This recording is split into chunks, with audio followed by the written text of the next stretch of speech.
திருமண பந்தத்துல நிறைய உரசல்கள், சிக்கல்கள் ஆமா. இது மாதிரி எல்லாம் வருது. இதற்கு நாடியில் மிக சரியான தீர்வுங்கிறது உங்களால சொல்ல முடியும்? களத்திர ஸ்தானத்துல பல கிரகங்கள், கெட்ட கிரகங்கள், ராகு கேது தோஷங்கள், சனி தோஷங்கள், இல்ல அவனுடைய பூர்வ கர்ம பாவ வினைகள், இதனால திருமண பந்தத்தை கெடுக்கும். அப்ப திருமண பந்தத்தை கெடுக்கும் போது அவன் வயது கடக்கும். 29 ஆகலாம், 30 ஆகலாம், 35 ஆகலாம், 40 வயசு கடந்து கூட திருமணம் ஆகலையேங்கிற வருத்தம் இருக்கும்.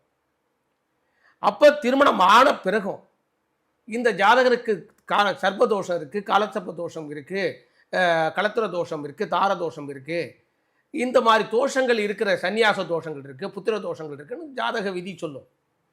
அப்படி இருக்கும்போது அவனுக்கு கால தாமதம் ஆகும். அவனை கட்டாயப்படுத்தி கல்யாணம் பண்ணணுமேன்னு சொல்லிட்டு வேற வழியே இல்லாம ஏதாவது ஒரு பொண்ணை பார்த்து கல்யாணம் பண்ணிடுவாங்க. இது விதியா வினைப்பயனா?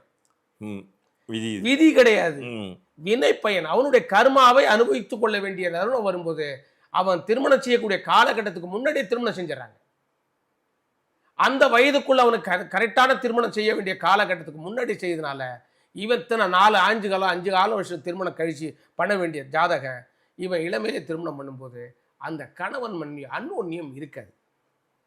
அதுதான் மேற்கொண்டு பெரிய சிக்கல்கள். அதுதான் மேற்கொண்டு சிக்கல்கள் உருவாகி, வம்பாகி, வழக்காகி, பிரச்சனையாகி, பிரிவினை ஏற்படுத்துது.